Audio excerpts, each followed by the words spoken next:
আসসালামু আলাইকুম, কেমন আছেন আমার সকল প্রিয় আপু ভাই আঙ্কেল আন্টিরা। আশা করি যে যেখান থেকে আমার এই আজকের ভিডিওটি দেখছেন সবাই মহান আল্লাহর রহমতে ভালো আছেন, সুস্থ আছেন। আলহামদুলিল্লাহ, আমরাও আল্লাহর রহমতে বেশ ভালো আছি। নতুন আরও একটি ব্লগ ভিডিও নিয়ে আপনাদের কাছে হাজির হলাম। আশা করি আজকের এই ভিডিওটি আপনাদের কাছে ভালো লাগবে।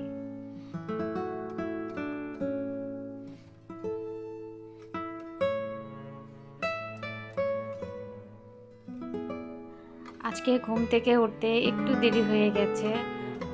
রাতে আমার প্রচণ্ড মাথা ব্যথা ছিল, তো এই জন্য আর কি সকালবেলায় একটু উঠতে দেরি হয়ে গেল। তো আজকে নাস্তা বাহির থেকে আনা খাওয়া হয়েছে।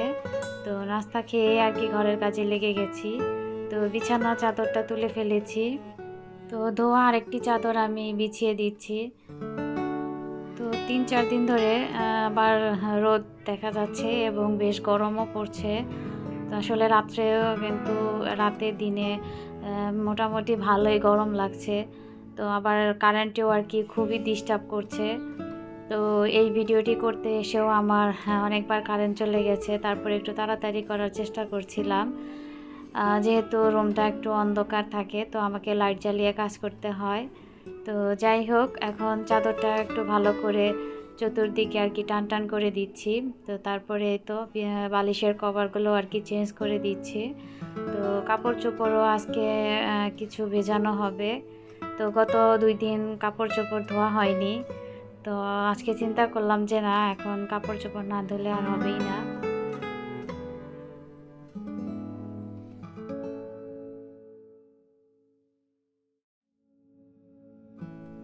তো আজও বাহিরে যেতে হবে, জরুরি একটা কাজ আছে।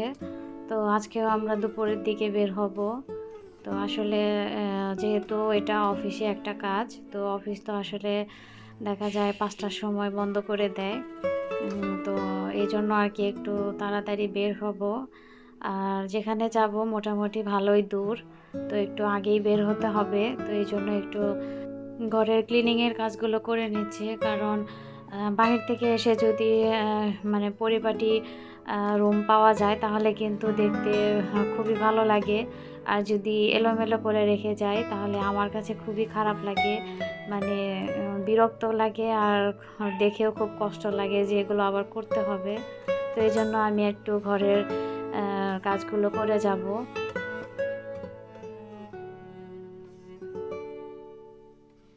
তো সেই পুরনো কথাটি আবারও আপনাদের স্মরণ করিয়ে দিচ্ছি, যারা আমার ভিডিওতে ক্লিক করেছেন তারা প্লিজ লাইক দিয়ে ফুল ভিডিওটি ওয়াচ করবেন।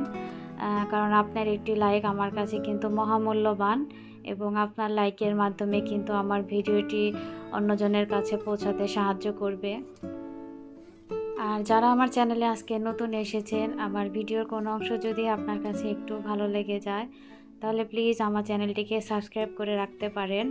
তো সাবস্ক্রাইব করে পাশে থাকা বেল বাটনটি অবশ্যই অন করে দিবেন। এতে করে আমি যখন কোনো নতুন ভিডিও দেব আপনার কাছে নোটিফিকেশন চলে যাবে আর আপনি আপনার সময় মতো দেখে নিতে পারবেন।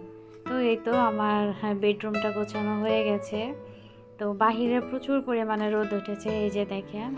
আবার সাথে কিন্তু মিষ্টি বাতাসও আছে। তো রোদের তাপটা এত বেশি যে আসলে এই বাতাসটা গায়ে লেগেও কিন্তু মানে শীতল হয় না। তো যাই হোক, কী করা যাবে, সবই আল্লাহ পাকের ইচ্ছা। তো ওয়েদারটা কিন্তু খুবই ভালো ছিল, আর আকাশটাও কিন্তু খুব সুন্দর ছিল। এই যে একদম পরিষ্কার নীল আকাশ। তো জায়গায় জায়গায় সাদা সাদা মেঘ আছে, আবার মানে কালো মেঘও আছে। মনে হয় হয়তো আবার বৃষ্টিও চলে আসতে পারে, আসলে বলা যায় না কখন কি হয়। তো বাহিরের দৃশ্য দেখতে খুবই ভালো লাগছিল, তাই একটু ভিডিও করে আপনাদের সাথে শেয়ার করলাম। আর এই যে এখন চলে এসেছি রান্নাঘরে। তো আজকে রান্নাবাড়া করব না, আজকে বাহিরেই খাবো। তো এই জন্য রান্নার কোনো ঝামেলা নেই। তো চিন্তা করলাম যে না, চুলাটা মুছে নেই। যেহেতু গতকাল মুছেছি, তো আজকে একটু মুছে নেই। আর আমি এখানে একটু ভিম লিকুইড দিয়ে আর কি স্ক্রাবার দিয়ে চুলাটা মেজে নিচ্ছি। তো এতে দেখা যায় যেহেতু কাচের বার্নার, তো খুব সহজেই কিন্তু পরিষ্কার হয়ে যায়, আর পরিষ্কার করার পরে দেখতেও কিন্তু খুবই সুন্দর লাগে। আর সাথে আমি যে গ্যাসের যে ছোট আর কি লাইনের যে পাইপটা আছে ওইটাও পরিষ্কার করে নিচ্ছি, কারণ ওটাতেও কিন্তু খুবই তেল কাস্টে হয়। তো ওটাও প্রতিদিন দেখা যায় একদম ধুয়ে মুছে নিলে মানে পরিষ্কার থাকে। তো সাথে পাশের যে ওয়ালগুলো ওগুলো একটু মেজে নিচ্ছি।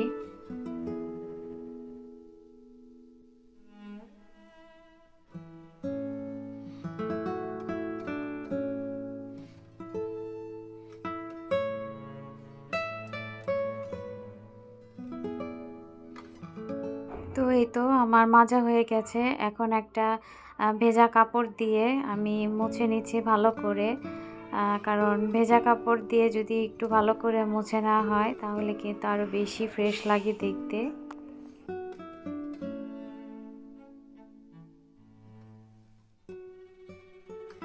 আর এই যে আমার ডান পাশের চুলার মানে প্রথম দিকে যে একটু পোড়া দেখতে পাচ্ছেন, তো আসলে এটা আমার আগের যে খালা ছিল সেই খালা আমার এই কাজটি করেছে।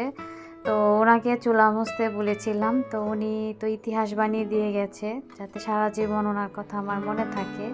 মানে চুলা যে পর্যন্ত থাকে সেই পর্যন্ত যেন আমি তাকে মনে রাখতে পারি।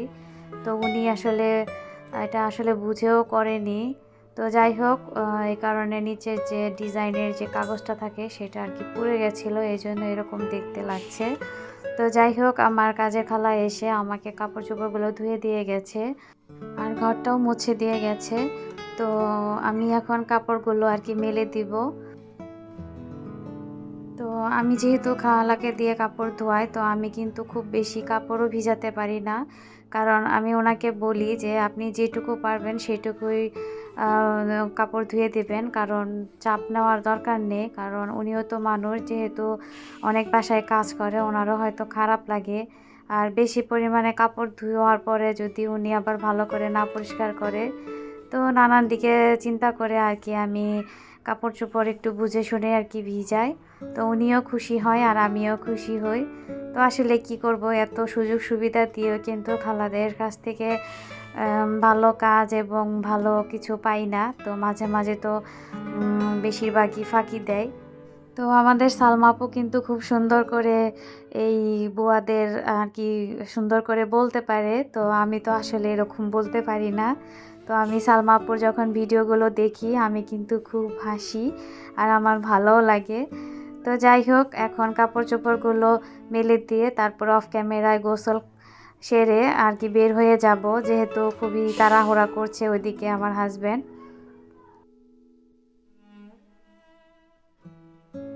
তো দুপুরের খাওয়ারও কিন্তু ঝামেলা নেই, কারণ যেহেতু আজকে সকালে একটু ঘুম থেকে দেরি করে উঠেছি, তো সকালে নাস্তাও কিন্তু একটু দেরি করেই খেয়েছি আমরা সবাই। তো এই জন্য ওরকম ক্ষুধাও পাইনি। তো এর কারণে আর কি রেডি হয়ে বের হয়ে যাব। তো বাহিরে খাবার ইচ্ছা আছে, যেহেতু বাচ্চারা বাহিরের খাবারটা পছন্দ করে, তো আজকে ওদেরকে নিয়ে বাহিরেই খাবো।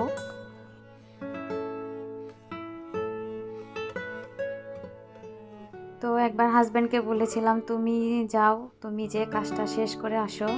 তো বলছিল না, তোমাকেও লাগবে, তুমি ছাড়া হবে না। তো বাইরে প্রচুর পরিমাণে রোদ উঠেছে। তো আমার কিন্তু বাইরে যেতেও ইচ্ছে করছে না, কারণ এত গরমে আবার ঠিক দুপুরবেলায় কিন্তু বাহিরে বের হতে অনেক খারাপ লাগে। আর যে পরিমাণে গরম, বাচ্চাদের নিয়ে বাহিরে গেলে কিন্তু আরও বেশি কষ্ট হয়। বড়রা যাও একটু সহ্য করতে পারি, ছোটরা কিন্তু আরও বেশি পারে না।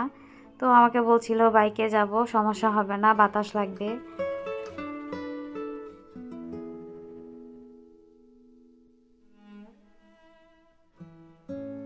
তো এই তো আমরা কিন্তু বের হয়ে গেছি। তো অনেকটা দূর চলে এসেছি। তো ভিডিও করতে মনে ছিল না, পরে হঠাৎ করে মনে হলো যে একটু ভিডিও করি। আর এটা যাচ্ছি মেট্রো রেলের নিচ দিয়ে। তো এই জায়গাগুলো কিন্তু ভালোই লাগে। আর নিচের রাস্তাও কিন্তু খুবই প্লেন। বর্তমানে ঢাকা শহরে কিন্তু রাস্তাঘাট খুবই খারাপ। তো বিভিন্ন জায়গায় কিন্তু ভাঙা। তো যাতায়াতে খুবই কষ্ট হয়। আর মেট্রো রেলের নিচে কিন্তু যেগুলো কাজ হয়েছে, তো ওই রাস্তাগুলো মোটামুটি ভালো। আর জ্যামও ছিল হালকা পাতলা, ওইরকম জ্যাম ছিল না, ট্রাফিকের সিগন্যালগুলো ছিল। তো খুব ভালো লাগছিল।